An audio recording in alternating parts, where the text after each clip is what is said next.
രാത്രി 2 മണി പാലക്കാട് പൊറാട്ട് നാടകം.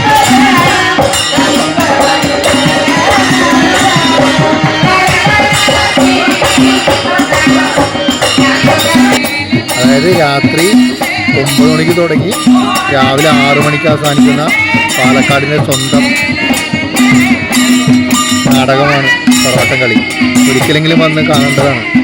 9 മണിക്കൂർ നീണ്ടുനിൽക്കുന്ന ഒരു കലാരൂപമാണ്. നൂറ്റാണ്ടോളം പഴക്കമുണ്ടെന്ന് കരുതപ്പെടുന്ന പാലക്കാടിൻ്റെ സ്വന്തം ഈ തനത് കലാരൂപമായിട്ടുള്ള പൊറാട്ട് നാടകത്തിൻ്റെ ഒരു ചരിത്രവും അതിൻ്റെ വിശദമായിട്ടുള്ള ഒരു വീഡിയോയും എത്രയും പെട്ടെന്ന് നിങ്ങളുടെ മുന്നിൽ ഞാൻ